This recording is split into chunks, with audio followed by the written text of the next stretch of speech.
Hello students, जैसा आप सभी जानते हैं कि हमारी फिजिक्स में क्लास 12th में सेकेंड यूनिट चल रही है धारा विद्युत, करंट इलेक्ट्रिसिटी। इस यूनिट का पहला चैप्टर चल रहा है और हमारी बुक का ये 5th लेसन चल रहा है। तो ये इस यूनिट का भी पहला चैप्टर चल रहा है विद्युत चालन। उस चैप्टर में लास्ट के वीडियो क्लास में हम लोग बहुत ही इम्पोर्टेंट टॉपिक ओम्स लॉ, ओम के नियम को पढ़ चुके हैं, ओम के नियम पर स्टडी कर चुके हैं। आज हम अपनी स्टडी को आगे बढ़ाते हुए कुछ और टॉपिक्स क्लियर करेंगे। तो आइए आज की क्लास स्टार्ट करते हैं। देखिए, अब हम एक नेक्स्ट लेते हैं, आवेश वाहकों की गतिशीलता।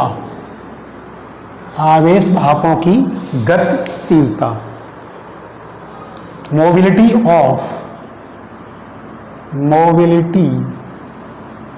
Of charge carriers.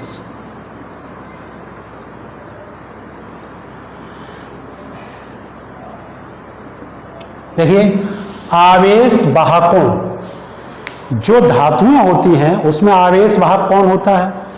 धारा को, वैद्युत धारा को प्रवाहित करने के लिए हम किसका यूज करते हैं? धातुओं से बने तार का। ठीक है, तो जो धातुएं होती हैं उसमें आवेश को ले जाने वाले कौन होते हैं? मुक्त इलेक्ट्रॉन। ठीक, तो आवेश वाहक कौन हो गए? इसमें मुक्त इलेक्ट्रॉन हो गए धातुओं में। और अगर अम्ल क्षार और जल के लवणीय विलयन की बात करोगे तो उसके लिए उसमें आवेश वाहक का कार्य कौन करता है?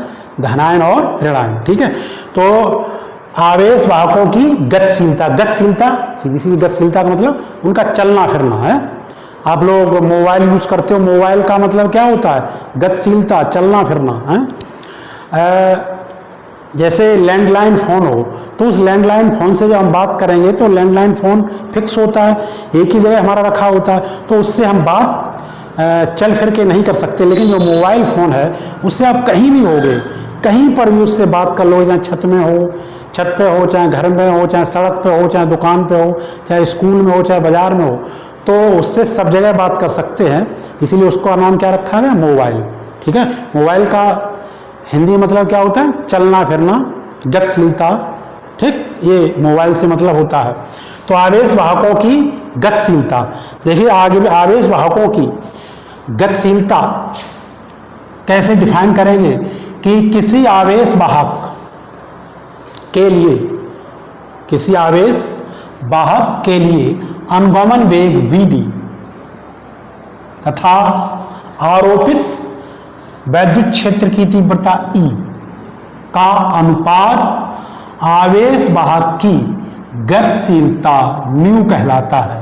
ठीक है, आवेश वाहक की जो गतिशीलता है, आवेश वाहकों का चलना फिरना है, उसको कैसे मापेंगे, कैसे डिफाइन करेंगे? तो इसके लिए क्या करना पड़ेगा हमें?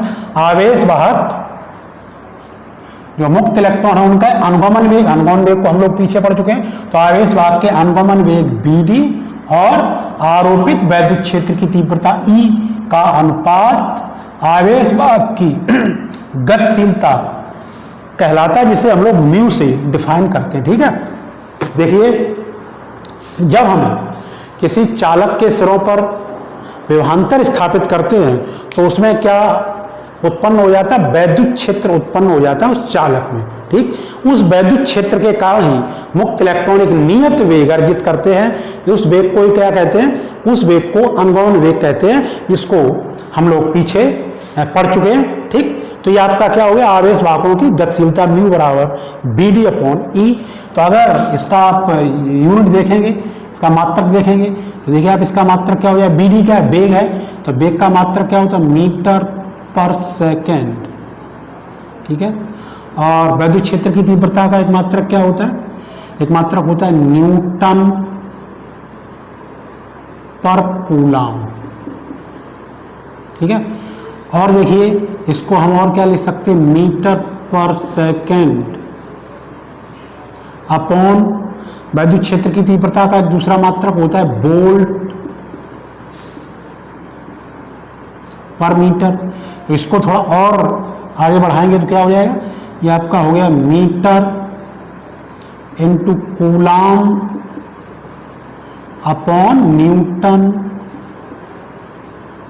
Into second. ठीक है, तो एक तो ये मात्रक हो गया, और क्या हो सकता है, ये देखिए मीटर ऊपर जाएगा तो क्या हो जाएगा, metre square upon volt into second. ठीक है, इस तरीके से ये आवेश वाहक की जो गतिशीलता म्यू है उसका ये आपका मात्रक हो गया।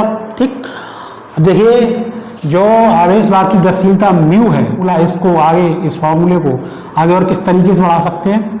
देखिए कि हम लोगों ने पीछे पढ़ा था जब ओम का नियम सत्यापित किया था, तो वहां पढ़ा था कि बी डी बराबर E upon M into tau.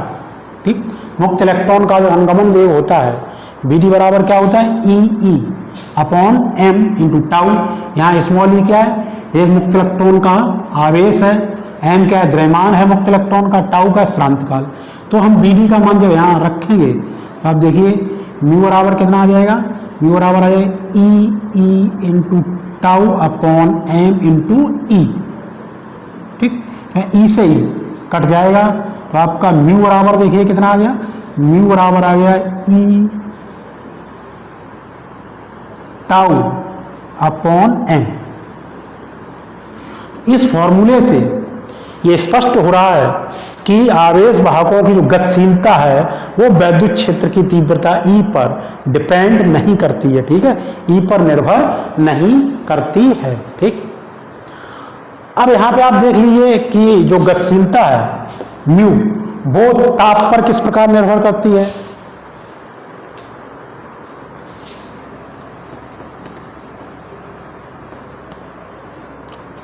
गतिशीलता की ताप पर निर्भरता, ताप पर निर्भरता,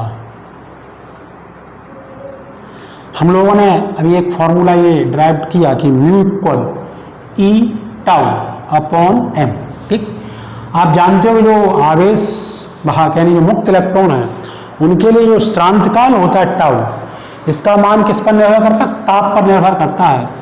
ठीक, टाउ का मान किस पर निर्भर करता है, ताप पर। अगर ताप बढ़ाएंगे, ये जो टाउ होता है, टाउ का मान ताप के व्युत्क्रमानुपाती होता है। ठीक, अगर टेम्परेचर का मान, ताप का मान बढ़ाओगे तो मुक्त इलेक्ट्रॉनों को अधिक ऊर्जा मिलेगी, तो जो टकराने का समय है वो कम हो जाएगा। ठीक, तो ताप बढ़ाने पर टाउ का मान क्या हो जाता है, घट जाता है।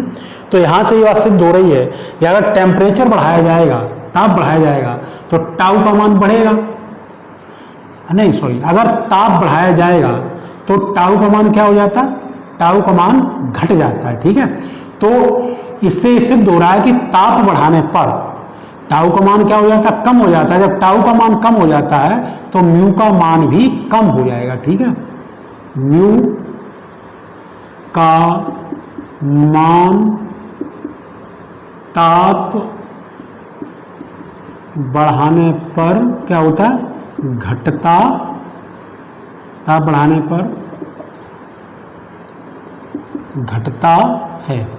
ठीक, यानी सीधी बात ये हो गई कि जब हम किसी चालक का टेम्परेचर बढ़ा देंगे तो उसमें जो आवेश वाहक हैं उनका चलना फिरना कुछ कम हो जाएगा, उनकी चलनशीलता गतिशीलता अवरुद्ध हो जाएगी किसके, ताप बढ़ाने पर। यह आपका दैनिक अनुभव भी है कि अगर हम जिस तार में धारा प्रवाहित हो रही हो, अगर उसका टेम्परेचर बढ़ा दिया, उसको गर्म कर दिया जाए तो क्या होता है, उसमें बहने वाली धारा का मान कम हो जाता है, क्योंकि आवेश वाहकों का जो चलना फिरना जो गतिशीलता वो अवरुद्ध हो जाती है टेम्परेचर बढ़ाने पर। ठीक है, अब देखिए गतिशीलता और वैद्युत धारा में रिलेशन देखते हैं, म्यू व आई में संबंध। म्यू और आई में संबंध देख लीजिए। आप जानते हैं कि म्यू बराबर क्या था, V D upon E, but I बराबर क्या होता है, आई बराबर N E A B D. ये हम लोगों ने पीछे पढ़ा था। तो यहाँ देखिए आप बी डी बराबर कितना हो जाएगा, यहाँ देखिए वी डी बराबर आपका हो जाएगा आई अपॉन एन ई ए। ये किसके बराबर हो गया, बी डी का के बराबर हो गया। तो बी डी का मान हम यहाँ रख देंगे, बी डी का मान यहाँ रखेंगे तो आप देखिए म्यू इक्वल क्या आ जाएगा, म्यू इक्वल आ जाएगा बी डी क्या रखेंगे आई अपॉन एन ई ए, ठीक, इंटू ई रहेगा ये। तो क्या आ जाएगा, ये आया आपका म्यू बराबर आई अपॉन एन ई ए, ठीक। ये म्यू और यानी आवेश वाहकों की गतिशीलता म्यू और वैद्युत धारा आई में ये रिलेशन होता है, ठीक। ये आपने गतिशीलता के बारे में पढ़ा, आपको गतिशीलता समझ में आई होगी। आवेश वाहकों की गतिशीलता या चलनशीलता, किसी चालक में आवेश वाहक जो आवेश को ले जाने वाले पार्टिकल्स हैं जैसे धातु में मुक्त इलेक्ट्रॉन, तो किस प्रकार से गति करते हैं, उनकी गतिशीलता किससे प्रभावित होती है, कब वो ज़्यादा गति करेंगे, वो जितनी ज़्यादा गति करेंगे वैद्युत धारा उतनी ही ज़्यादा प्रवाहित होगी, ठीक है। अब हम लोग एक नेक्स्ट टॉपिक देखते हैं।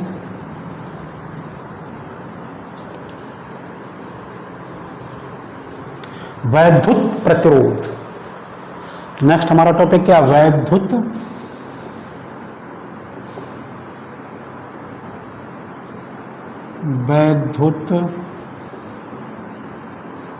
प्रतिरोध, इलेक्ट्रिक रेजिस्टेंस, इलेक्ट्रिक रेजिस्टेंस। देखिए प्रतिरोध शब्द का क्या मतलब होता है, प्रतिरोध शब्द का मतलब होता है अवरोध या रुकावट। देखिए आपने देखा है कि जब हम लोग मार्ग पर चलते हैं कि सड़क पर चलते हैं तो सड़क क्या करती है, हमारे मार्ग में, हमारे चलने में, जो सड़क है, जो मार्ग है, वो हमारे चलने में क्या करता है, रुकावट डालता है, अवरोध उत्पन्न करता है, ठीक।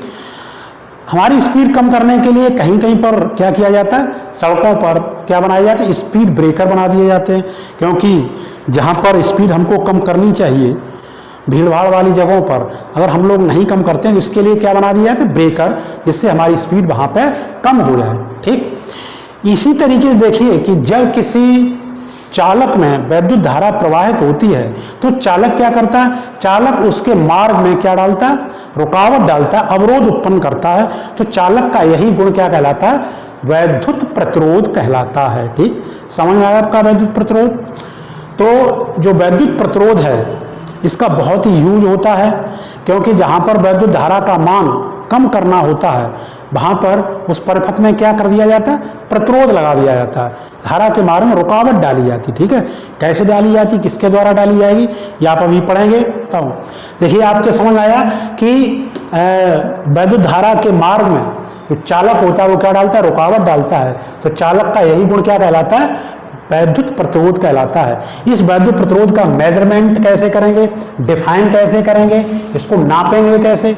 तो देखिए किसी चालक के सिरों पर लगाए गए विभवांतर V एवं उसमें प्रवाहित वैद्युत धारा I का अनुपात चालक का प्रतिरोध कैपिटल R कहलाता है, ठीक। कैसे डिफाइन करोगे, एक बार फिर सुन लीजिए, आप चाहें तो नोट भी कर सकते हैं। किसी चालक के सिरों पर आरोपित वोल्टेज, किसी चालक के सिरों पर आरोपित वैद्युत विभवांतर व उसमें प्रवाहित वैद्युत धारा का अनुपात चालक का वैद्युत प्रतिरोध कैपिटल R कहलाता है। तो कैपिटल R बराबर आपका क्या हो गया, V अपॉन I, ठीक। हाँ देखिए वैद्युत प्रतिरोध R बराबर क्या हो गया आपका, V अपॉन I, ठीक है। ये आपका फॉर्मूला आ गया। इसके बाद देखिए प्रतिरोध के बारे में कुछ महत्वपूर्ण तथ्य देखते हैं, इम्पोर्टेंट फैक्ट। नंबर 1, जो आपका वैद्युत प्रतिरोध होता है वो क्या, कैसी राशि होती है, अदिश राशि। वैद्युत प्रतिरोध अदिश राशि होता है। देखिए इसका मात्रक क्या हो गया, आप यहीं देख लीजिए, मात्रक फार्मूले से बना लिया करो। तो यहाँ देखिए V क्या है, वैद्युत विभवांतर है। विभवांतर का मात्रक क्या होता है, वोल्ट होता है। और नीचे क्या I वैद्युत धारा है, वैद्युत धारा का मात्रक क्या होता है, एम्पियर होता है। ठीक है, तो इसका मात्रक क्या होगा, वोल्ट पर एम्पियर, जिसे कि हम लोग क्या कहते हैं, ओम। ये जो वैज्ञानिक ओम है, उन्होंने अपना एक ओम का नियम भी है, ओम ने अपना एक नियम दिया है, तो उनके सम्मान में प्रतिरोध का मात्रक क्या रखा गया, ओम। ठीक है, तो इसका आपका मात्रक क्या हो गया, इसका मात्रक हो गया वोल्ट। ऐसा ही मात्रक है, मात्रक वो क्या होता है, वोल्ट पर एम्पियर या ओम। ठीक, ओम जो मात्रक होता है, इसको ये ओम है जिससे, यहाँ आपको शायद नहीं दिखाई दे रहा होगा, मैं यहाँ लिखे दे रहा हूँ, ये ओम मात्रक है। ओम को ग्रीक अक्षर ओमेगा, देखो ये ओमेगा, छोटा ओमेगा, ग्रीक अक्षर ओमेगा से, ग्रीक अक्षर ओमेगा से व्यक्त करते हैं। किसे, जो आपका प्रतिरोध का मात्रक ओम, उसको ग्रीक अक्षर ओमेगा से, इस तरीके से, ये ओमेगा है, इससे प्रदर्शित करते हैं। ठीक, अब देखिए इसका विमीय सूत्र क्या हो जाएगा, विमीय सूत्र,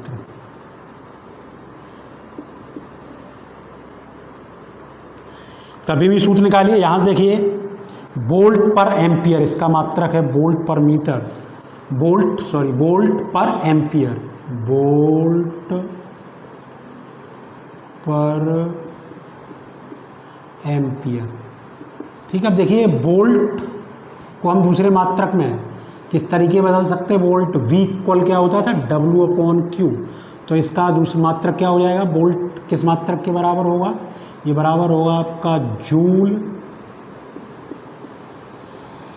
पर कूलाम इंटू, ये एम्पियर चल रहा है, इंटू एम्पियर। अब इसके विमा लिखिए, देखिए तो जूल है, यह किस भौतिक राशि का मात्रक है, कार्य ऊर्जा का। तो कार्य ऊर्जा का विमीय सूत्र क्या होता है, ml² T⁻²। और कूलाम ये किसका है, आवेश का मात्रक है, इसकी विमा क्या होती है, AT होती है। और एम्पियर वैद्युत धारा, जिसकी विमा A होती है। ठीक है, तो ये देखिए आपका क्या हो जाएगा, ये हो जाएगा ml² T⁻², एक और जाएगा नीचे से, तो T⁻⁻3, A² हो जाएगा, इसको ऊपर ले आए, A⁻⁻2। ये इसका विमीय सूत्र होता है, किसका, वैद्युत आवेश का। ठीक है, इसका देखिए जो वैद्युत आवेश है, ये किसका विमीय सूत्र हो गया, वैद्युत प्रतिरोध का। इसके बाद देखिए जो वैद्युत प्रतिरोध है वो चालक के निजी गुणों, चालक के निजी गुणों, चालक के निजी गुण क्या क्या होते हैं, जैसे लंबाई है, क्षेत्रफल है, और चालक का जो पदार्थ है, पदार्थ चालक किस पदार्थ का बना है, ताप आदि पर निर्भर करता है। ठीक, जो वैद्युत प्रतिरोध होता है वो चालक की लंबाई, उसके क्षेत्रफल, किस पदार्थ का बना हुआ है, और टेम्परेचर आदि इन पर निर्भर करता है। ये आगे देखें किस तरीके से जो आपका प्रतिरोध है वो इन चीज़ों पे, इन राशियों पे डिपेंड करता है। ठीक है, तो ये आपने देख लिया। इसके बाद देखिए वैद्युत प्रतिरोध को प्रभावित करने वाले कारक क्या क्या फैक्ट हैं जो कि वैद्युत प्रतिरोध को प्रभावित करते हैं। वैद्युत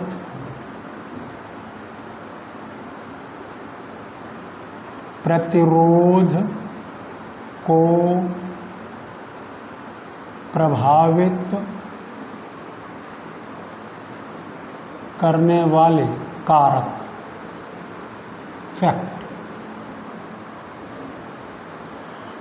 जब हमने ओम के नियम का सत्यापन किया था, निगमन किया था, तो वहाँ पे हमने देखा था कि जो वैद्युत प्रतिरोध R है, R बराबर फार्मूला क्या आया था, ml upon NE square A tau. ये वैद्युत प्रतिरोध के लिए फार्मूला आया था, R equal ml upon NE square A tau. ठीक, अभी हम आगे और एक राशि पढ़ेंगे प्रतिरोधकता।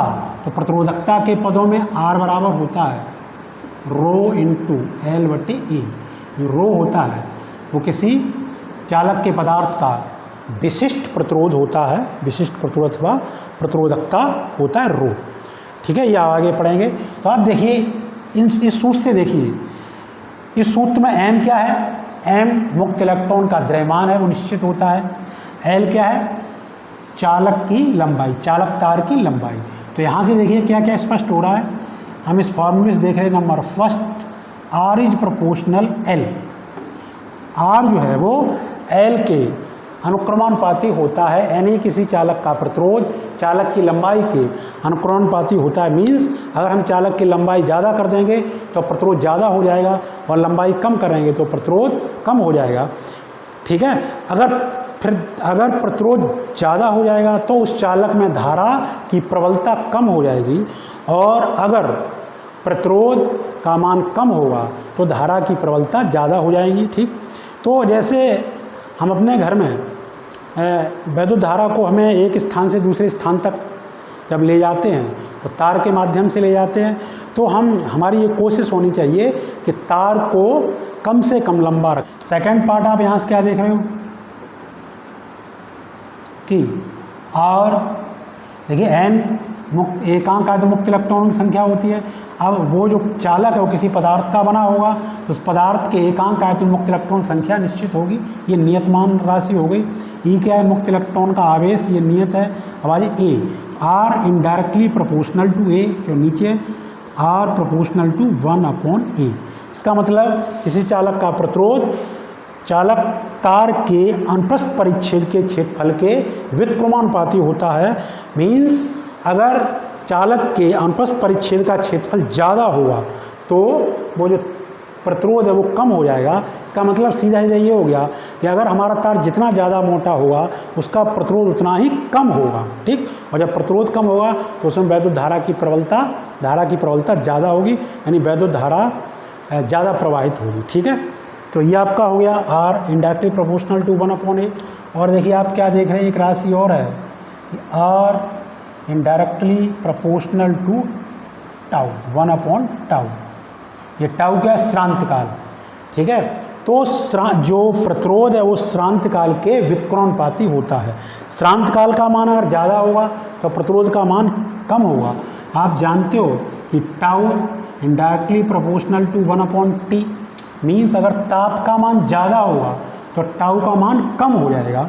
तो यहाँ से आप देखिए अगर ताप बढ़ाओगे तो टाउ का मान कम हो जाएगा, इसका मतलब प्रतिरोध का मान बढ़ जाएगा। ठीक है, तो इस तरीके से ये प्रतिरोध आपका किस पर डिपेंड कर रहा था, ये तार की लंबाई पर निर्भर करता है, और उसके अनुप्रस्थ परिच्छेद के क्षेत्रफल पर निर्भर करता है, और मुक्त इलेक्ट्रॉनों के श्रांत काल पर डिपेंड करता है। ठीक, इसके बाद देखिए इस वाले फार्मूले देखिए R प्रोपोर्शनल टू रो। ये रो क्या होता है, ये रो जो है वो चालक के पदार्थ का विशिष्ट प्रतिरोध होता है। इसको अभी हम लोग पढ़ेंगे। तो अगर चालक के पदार्थ का विशिष्ट प्रतिरोध ज़्यादा होगा तो भी R का मान ज़्यादा हो जाता है। ठीक है, ये वैद्युत प्रतिरोध को प्रभावित करने वाले कारकों के बारे में हम लोगों ने पढ़ा। ठीक, अब देखिए जब आपने ये पढ़ लिया तो अब आ जाइए कि आपको यहाँ से स्पष्ट हो रहा है कि जैसे आपने पढ़ा था फार्मूला कि V इक्वल क्या हो जाएगा IR। ठीक, तो हमारे घरों में जो वोल्टेज होता है, जो पोटेंशियल डिफरेंस होता है, वो कितना होता है हमारे घरों में, कितने पोटेंशियल डिफरेंस पर, कितने वैद्युत विभवांतर पर सप्लाई होती है, 2 से 20 वोल्ट पर। तो ये फिक्स होता है 2 से 20 वोल्ट। जब ये नियत है इसका मतलब I समानुपाती 1/R एन है। तो यहाँ से सिद्ध स्पष्ट हो रहा है कि अगर R का मान ज़्यादा होगा तो I का मान क्या होगा, घट जाएगा। ठीक है, तो जब हमें किसी परिपथ में धारा का मान कम करना होता है तो हम वहाँ पर क्या कर देते हैं, वहाँ पर प्रतिरोध का मान बढ़ा देते हैं, यानी उस परिपथ में प्रतिरोध डाल देते हैं। ठीक, अब देखिए प्रतिरोध कैसे डालना है, प्रतिरोध कैसे बनाया जाएगा। पहले समय में, काफ़ी पहले समय जब विज्ञान की उन्नति कम हुई थी, उस समय जो हमारे प्रतिरोध थे वो किसके बनाए जाते, तारों से बनाए जाते। देखिए यहाँ से आपको स्पष्ट हो रहा है कि अगर हमें प्रतिरोध ज़्यादा करना तो तार की लंबाई ज़्यादा कर देंगे। अब हमने बहुत लंबा तार किया, अब बहुत लंबा तार करके उसको ऐसे ऐसे ऐसे करके कुंडली नुमा करके उसको इकट्ठा करके रख दिया। ठीक है, रेजिस्टेंस बॉक्स होता है, प्रतिरोध बॉक्स होता है लैब में, उसमें क्या होता है, तारों की कुंडलियाँ इस तरीके से रहती हैं। ठीक, अब हमें उस परिपथ का कितना, उस परिपथ में कितनी धारा प्रवाहित करनी है, वोल्टेज मालूम हो तो कितनी धारा भेजनी है, इतनी धारा भेजनी, प्रतिरोध कितना होना चाहिए, तो प्रतिरोध का मान इस फार्मूले से निर्धारित कर लिया जाएगा। ठीक, इस फार्मूले में देखिए उसी आधार पर उस तार की लंबाई की जाएगी और तार की मोटाई। ठीक, एक तो ये बात हो गई कि अगर हमें प्रतिरोध बहुत ज़्यादा करना हो परिपथ का तो क्या कर दिया जाता था, पहले के समय में क्या कर दिया जाता था कि जो तार था उसको बहुत बड़ा तार लेकर के उसको ऐसा राउंड में करके रख दिया जाएगा तो प्रतिरोध बढ़ जाएगा। दूसरा काम क्या करेंगे कि जो आपका तार है वो पतला लेंगे, परिच्छेद का क्षेत्रफल जितना कम होगा प्रतिरोध बढ़ जाएगा। तो परिच्छेद जो तार है वो पतला लेंगे तो भी हमारा प्रतिरोध बढ़ जाएगा। ठीक, जिससे धारा का मान क्या होगा, घट जाएगा। ठीक है, तो इस तरीके से पहले प्रतिरोध को परिवर्तित किया जाता था तार के द्वारा। तार जो प्रतिरोध थे वो तार आबद्ध प्रतिरोध थे, तारों की सहायता से परिपथ को क्या किया है, परिपथ में रुकावट डाली जाती थी। प्रेजेंट समय में जो हमारे प्रतिरोध हैं वो धातु के बनाए जाते हैं, तो कार्बन अधातु के प्रतिरोध आधुनिक समय में प्रयोग किए जाते हैं। देखिए जो प्रतिरोध, आप हर सर्किट में प्रतिरोध देखोगे क्या होगा, प्रतिरोध के लिए कैसा प्रतिरोध होगा, जब आप सर्किट देखो, जैसे मोबाइल का चार्जर आप देखें तो उसमें देखा आपने क्या होगा, ऐसे दो तार से निकले होंगे, उस तार के ऊपर एक लकड़ी का ऐसा कैप जैसा चढ़ा रहता है ऐसे। ठीक, और इस पर क्या होता है, रंग बने होते हैं ऐसे कलर, तो यही आपका क्या होता है, प्रतिरोध होता है। इस पर ऐसे लकड़ी का एक कैप चढ़ा रहता है। ठीक, ये इधर तार के कार्बन अधातु के तार से निकले रहते हैं और इस पर क्या कैप, काय का कैप चढ़ा रहता है, इस पर जो है आपका लकड़ी का कैप चढ़ा रहता है। ठीक, ऐसे लकड़ी का कैप चढ़ा रहता है और इसमें रंग, इसके ऊपर रंग की पट्टियाँ होती हैं। तो ये जो होते हैं वही आपके क्या होते हैं, कार्बन अधातु के बने हुए प्रतिरोध होते हैं। आधुनिक समय में प्रतिरोध जो है वो कार्बन अधातु के बनाए जाते हैं क्योंकि इसकी प्रतिरोधकता बहुत उच्च होती है, जिससे हम बहुत अधिक परिसर के प्रतिरोध बना सकते हैं। ठीक, और ये हमारा प्रतिरोध बहुत छोटा सा भी होता है। ठीक, चलिए ये आपका हो गया है। जैसे आपके जो चार्जर होता है ना, जिससे फ़ोन चार्ज हम लोग करते हैं, तो फ़ोन चार्जर को क्या है, इनपुट में जब हम चार्जर को अपने को किसी प्लग से लगाते हैं तो हमारे प्लग का जो सप्लाई होती है कितने वोल्टेज पर होती है प्लग में, बताइए, हमारे घरों में 2 से 20 वोल्टेज पर। और जब वो चार्जर आपका आउटपुट निकालता है तो कितना निकालता है, 6 वोल्ट या 3 वोल्ट इस तरीके का निकालता है। तो हमें वोल्टेज भी कम करना है। उसके बाद देखिए, और जब मोबाइल फ़ोन की जो बैटरी चार्ज होगी उसको वैद्युत धारा भी कम चाहिए होती है, तो इसलिए जो चार्जर होता है उसमें क्या लगा दिए, प्रतिरोध लगा दिए जाते हैं, कार्बन धातु के प्रतिरोध। तो वो प्रतिरोध क्या कर देते हैं, धारा की प्रबलता को घटा देते हैं। ठीक है, और हमारा जो फ़ोन है वो चार्ज हो जाता है। हमारे पंखे के लिए जो रेगुलेटर यूज किया जाता है, रेगुलेटर, उसमें भी क्या लगा रहता है, उसमें भी प्रतिरोध ही लगे रहते हैं। प्रतिरोध का मान हम घुमाते हैं तो प्रतिरोध का मान बढ़ जाता है, जिससे धारा का मान घट जाता है और हमारे पंखे की स्पीड कम हो जाती है। ठीक है, अब देखिए कि परिपथों में जो हमारे बहुत सारे परिपथ होते हैं, टेलीविज़न का सर्किट होता है, मोबाइल का सर्किट होता है, लैपटॉप का सर्किट होता है, बहुत सारे जो इलेक्ट्रिक इंस्ट्रूमेंट होते हैं उनके बहुत बड़े सर्किट होते हैं, तो सभी सर्किटों में किसकी ज़रूरत पड़ती है? आपकी किसकी ज़रूरत पड़ती है? रेजिस्टेंस की, प्रतिरोध की ज़रूरत होती है। कभी कभी तो धारा को घटाना है, कभी हमें धारा को बढ़ाना है, तो उसी के अनुसार हमको उसमें प्रतिरोध लगाना पड़ता है। ठीक है, तो पहला इंस्ट्रूमेंट, छोटा सा उपकरण जो था आपका, वो क्या था? कैपेसिटर, जो कि हर सर्किट में यूज होता है। और आज आप दूसरा पढ़ रहे हैं जो कि क्या होता है? रेजिस्टेंस। ठीक है, रेजिस्टेंस आप पढ़ रहे हैं जो कि आपके हर सर्किट में यूज होगा। ठीक है, तो यहाँ पर हम लोग आगे देखते हैं कि अगर किसी परिपथ में हमें प्रतिरोध का मान बहुत बढ़ाना, एक प्रतिरोध से हमारा काम नहीं चल रहा है, तो उसमें हमें क्या है? 2 प्रतिरोध 4 प्रतिरोध जोड़ के काम चलाया जाएगा। ठीक है, तो प्रतिरोधों का वैद्युत परिपथों में, सर्किटों में प्रतिरोधों को किस तरीके से जोड़ते हैं, किस तरीके से संयोजित करते हैं जिससे हमें वांछित प्रतिरोध प्राप्त हो जाए। तो प्रतिरोधों का संयोजन, प्रतिरोधों का संयोजन, कॉम्बिनेशन ऑफ रेजिस्टेंस। ठीक है, तो प्रतिरोधों को 2 प्रकार से जोड़ते हैं। पहला हमारा जो क्रम है वो कौन सा? श्रेणी क्रम संयोजन। कौन सा है? श्रेणी क्रम संयोजन, इन सीरीज।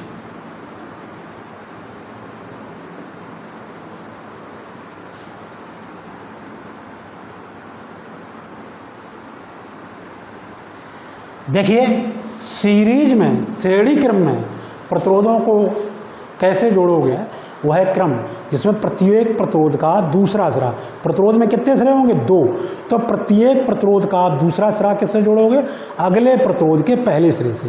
जैसे देखो, आपके पास अगर ये 2 प्रतिरोध हैं तो इसका दूसरा सिरा अगले प्रतिरोध के पहले सिरे से, इसका दूसरा सिरा अगले प्रतिरोध के पहले सिरे से, इसका दूसरा सिरा अगले प्रतिरोध के पहले सिरे से। इस तरीके से आप जोड़ते जाएंगे। ठीक है, फिर क्या होगा?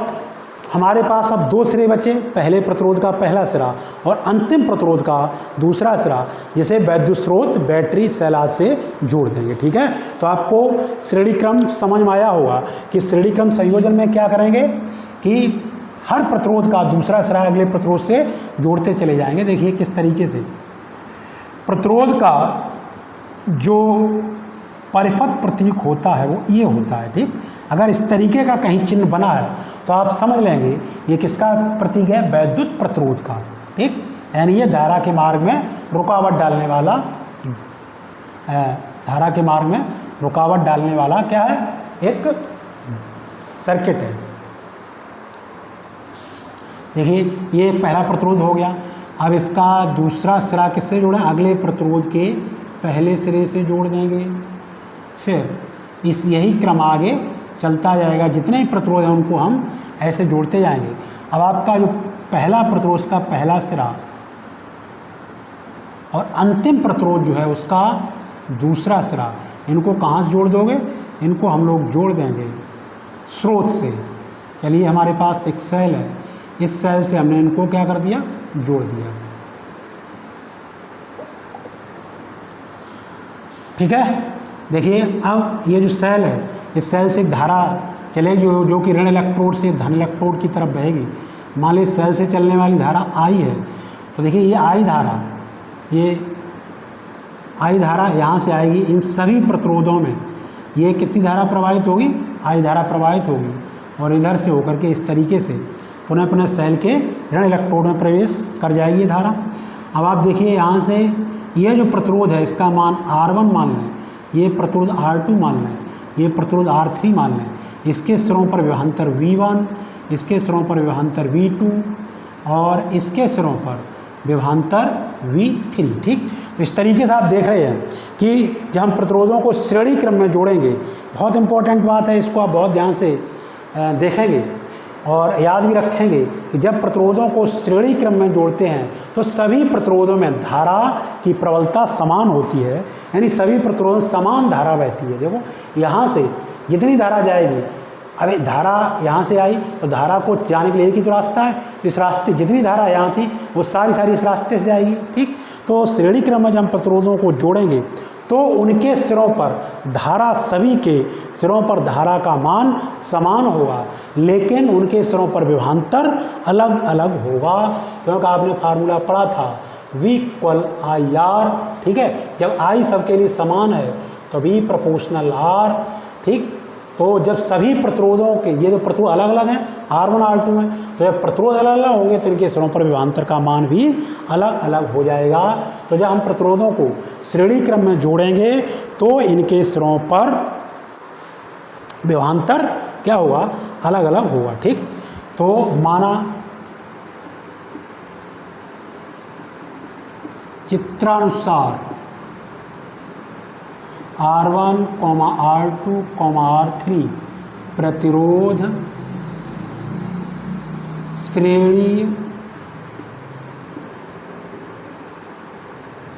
क्रम में जुड़े हैं जिनमें समान धारा I बह रही। ठीक है, तो देखिए इनके सिरों पर विभवांतर कितना हो जाएगा, आप देखिए इनके सिरों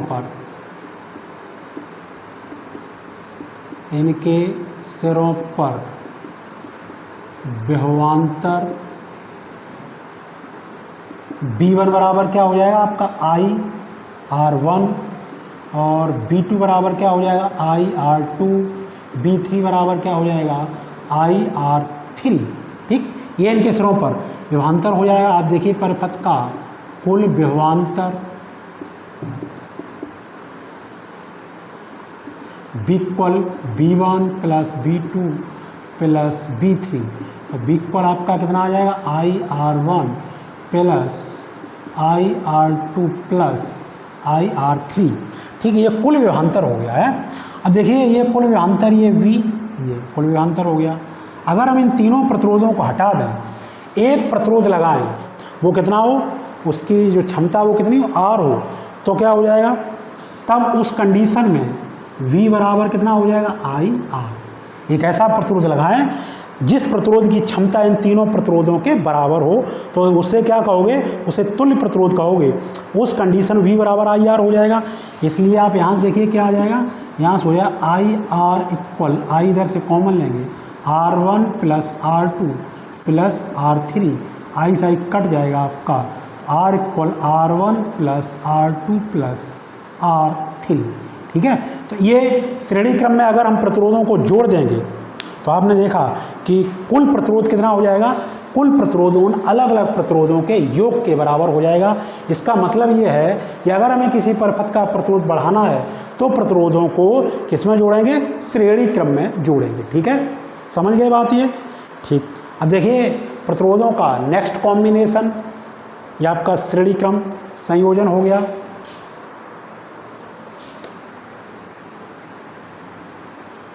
नेक्स्ट कॉम्बिनेशन है समांतर क्रम संयोजन।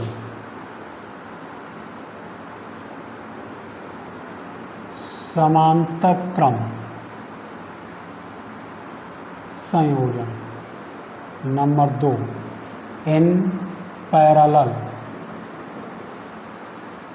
ठीक, ये समांतर क्रम क्या होता है, देखो प्रतिरोधों के जोड़ने का वह क्रम जिसमें उनके एक सिरे एक बिंदु पर और दूसरे सिरे दूसरे बिंदु पर जुड़े हों, समांतर क्रम संयोजन कहलाता है। ठीक, समांतर क्रम में देखिए क्या है कि सभी प्रतिरोधों के एक सिरे कहाँ जोड़े जाएंगे, एक बिंदु पर। जैसे आपका एक प्रतिरोध है,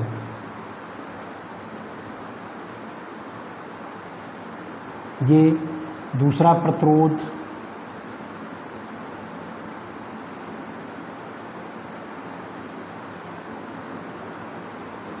ये ठीक है, इसके भी दोनों सिरे यहीं जोड़ दिए।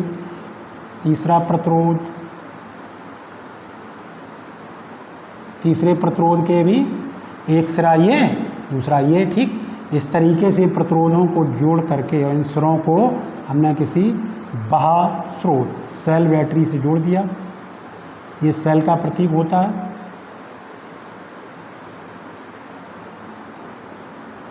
ए बी, देखिए यहाँ से इस सेल से मान लीजिए आई धारा प्रवाहित हो रही, सेल से चलने वाली धारा आई है, तो वो धारा देखिए जब यहाँ पर आएगी तो उसको 3 मार्ग मिल रहे हैं, तो धारा तीनों मार्गों पर जाएगी प्रतिरोधों के रेशियो में।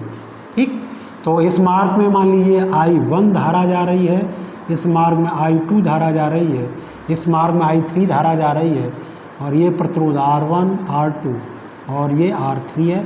ये धारा फिर पुनः यहाँ एकत्रित होकर के I धारा हो जाएगी, जो एक यहाँ से होकर के सेल के ऋण इलेक्ट्रोड में प्रवेश करते हुए पुनः धन इलेक्ट्रोड से निकल करके इस तरीके से ये धारा का एक सर्किट, धारा का एक चक्र बनेगा, धारा के लिए एक परिपथ बनेगा जिसमें धारा प्रवाहित होगी। ठीक है, तो आपने क्या देखा कि जब हम प्रतिरोधों को समांतर क्रम में जोड़ेंगे तो सभी प्रतिरोधों में धाराएं अलग अलग प्रवाहित होंगी, लेकिन उनके सिरों पर जो विभवांतर है वो समान होगा। देखिए सभी के सिरों पर इतना विभवांतर होगा जो कि सेल के विभवांतर के बराबर होगा। ठीक, ये सभी के सिरों पर विभवांतर हो जाएगा। तो आपने क्या देखा, ये बात याद रखोगे कि जब प्रतिरोधों को समांतर क्रम में जोड़ेंगे तो उनमें बहने वाली धाराएं असमान होंगी, जबकि उनके सिरों पर विभवांतर कैसा होगा, समान होगा। ठीक, तो हमने चित्रानुसार 3 प्रतिरोध आपके R1, R2, R3 ये किस में जुड़े हैं, ये समांतर क्रम में जुड़े हैं।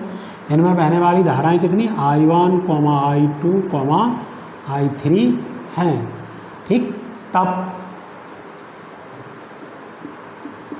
आप देखिए यहाँ से I1 बराबर V/R1, I2 बराबर V/R2 और I3 बराबर V/I3। I3 बराबर क्या हो गया, V/R3। ठीक है, तो कुल धारा देखिए, कुल धारा I बराबर क्या हो जाएगा, I1 plus I2 plus I3। I equal क्या हो जाएगा, V/R1 plus V/R2 plus V/R3। ठीक है, अब देखिए अगर हम तीनों प्रतिरोधों को हटा करके एक प्रतिरोध लगाएं जिसकी क्षमता कितनी हो, कैपिटल R हो, ठीक है, तब क्या हो जाएगा, इनकी तीनों अगर एक प्रतिरोध लगाएं तब क्या हो जाएगा, उस समय आपका हो जाएगा तब I बराबर V/R। ठीक है, इसलिए I आप V/R रखेंगे तो यहाँ से B कॉमन ले लें, 1/R1 plus 1/R2 plus 1/R3, B से B कैंसिल हो जाएगा। ठीक है, तो देखिए क्या आ जाएगा,